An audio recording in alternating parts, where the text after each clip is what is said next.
Hi കൂട്ടുകാരെ, ഇത് രാജീവാണ്. എല്ലാവർക്കും സുഖമല്ലേ? ഇന്നത്തെ നമ്മുടെ റെസിപ്പി ഒരു ഫിഷ് കറിയാണ്. ആവോലി ഫിഷ് കറിയാണ്. അതിൻ്റെ വീഡിയോ ആണ് ഞാൻ ഇന്ന് ചെയ്യാൻ പോകുന്നത്. അപ്പോൾ എല്ലാവരും വീഡിയോ ഒക്കെ കണ്ടൊന്ന് സപ്പോർട്ട് ചെയ്യണേ. Thank U.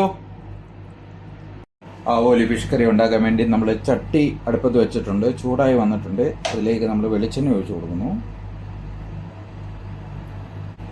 എണ്ണ ചൂടായി വന്നിട്ടുണ്ട്. അതിലേക്ക് ഉലുവ നമ്മൾ ചേർത്ത് കൊടുക്കാം.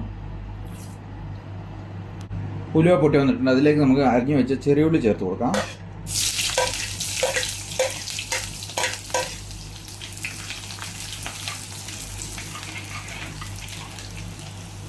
ഇഞ്ചി, പച്ചമുളക്, വെളുത്തുള്ളി ചേർത്ത് കൊടുക്കാം.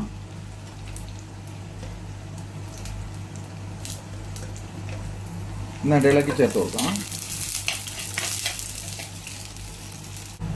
ഇഞ്ചി, വെളുത്തുള്ളി, പച്ചമുളക്, ഉള്ളിയുടെ പച്ചമണം മാറി വന്നിട്ടുണ്ട്. ഈ സമയത്ത് നമുക്ക് മുളക് പൊടി ചേർത്ത് കൊടുക്കാം. 1.5 ടീസ്പൂൺ മുളക് പൊടിയാണ് എടുത്തിരിക്കുന്നത്.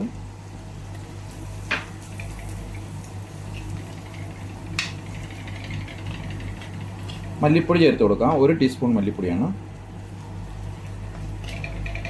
നന്നായിട്ട് ഇളക്കി ചേർത്ത് കൊടുക്കാം. നമ്മുടെ മുളക് പൊടി, മല്ലിപ്പൊടിയുടെ പച്ചമണം മാറി വന്നിട്ടുണ്ട്. അപ്പോൾ നമുക്ക് അറിയാൻ പറ്റും, എണ്ണ തെളിഞ്ഞ് വരുന്നത് നമുക്ക് കാണാൻ പറ്റും.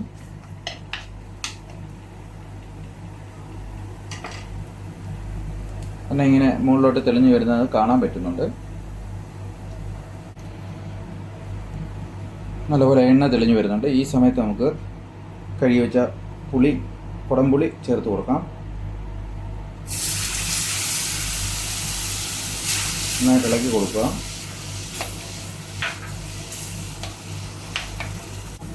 നമ്മൾ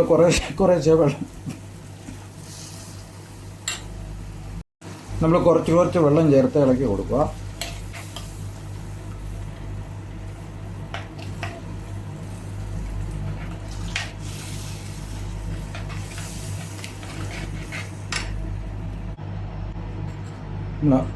ആവശ്യത്തിന് വെള്ളം ചേർത്ത് കൊടുത്തിട്ടുണ്ട്. ഉപ്പ് ചേർത്ത് കൊടുക്കാം. ഇളക്കി കൊടുക്കാം.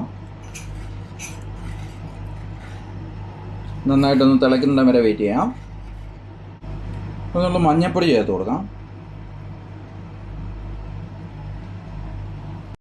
ഫിഷിൻ്റെ ഗ്രേവി തിളച്ച് വന്നിട്ടുണ്ട്. ഈ സമയത്ത് നമ്മൾ അതിൻ്റെ ഉപ്പൊക്കെ ഒന്ന് നോക്കുക. വേണമെങ്കിൽ ഉപ്പ് ചേർത്ത് കൊടുക്കാവുന്നതാണ്. ഉപ്പ് ഇച്ചിരി കുറവുണ്ട്, ഞാൻ ഇച്ചിരി ഉപ്പ് ചേർത്ത് കൊടുക്കുന്നുണ്ട്.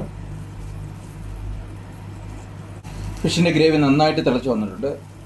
ഈ സമയത്ത് നമ്മൾ കഴുകി വാരി വെച്ച ആവോലി ഫിഷാണ് നമ്മൾ ഇന്ന് കറി വയ്ക്കുന്നത്. ആവോലി ഫിഷ് എടുത്തിട്ടുണ്ട്. 650 ഗ്രാം ഫിഷാണ് എടുത്തിരിക്കുന്നത്. നമുക്കിതിന് ഗ്രേവിയിലേക്ക് ചേർത്ത് കൊടുക്കാം.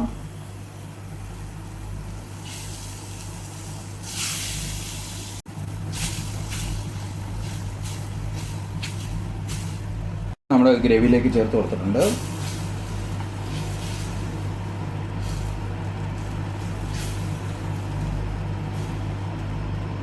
വളരെ പെട്ടെന്ന് തയ്യാറാക്കാവുന്ന ഒരു ഫിഷ് കറിയാണ്. നമുക്കിനി തുറന്ന് വെച്ച് നന്നായിട്ടൊന്ന് തിളപ്പിച്ചെടുക്കാം. ഫിഷ് കറി നന്നായിട്ട് തിളച്ച് വന്നിട്ടുണ്ട്. ഈ സമയത്ത് നമുക്ക് ഇത്തിരി കുരുമുളക് പൊടി ചേർത്ത് കൊടുക്കാം.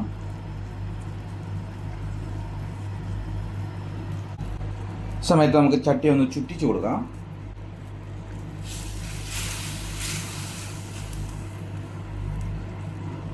ഇടയ്ക്കിടയ്ക്ക് ഇങ്ങനെ ചുറ്റിച്ച് കൊടുക്കുന്നത് നല്ലതാണ്.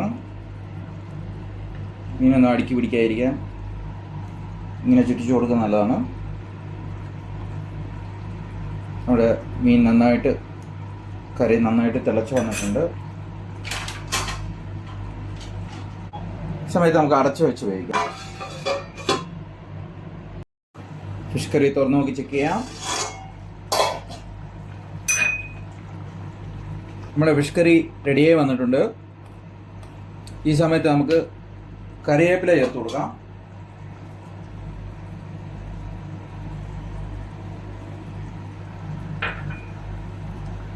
കറിവേപ്പില ചേർത്ത് കൊടുത്തിട്ടുണ്ട്. അപ്പോൾ ഇതുപോലെയൊക്കെ നിങ്ങളും ഫിഷ് കറി തയ്യാറാക്കാൻ ശ്രമിക്കുക. വീഡിയോ ഇഷ്ടപ്പെട്ടിട്ടുണ്ടെങ്കിൽ ലൈക്ക് ചെയ്യുക, ഷെയർ ചെയ്യുക, സബ്സ്ക്രൈബ് ചെയ്യുക. കൂടെ സപ്പോർട്ടും ചെയ്യുക. താങ്ക്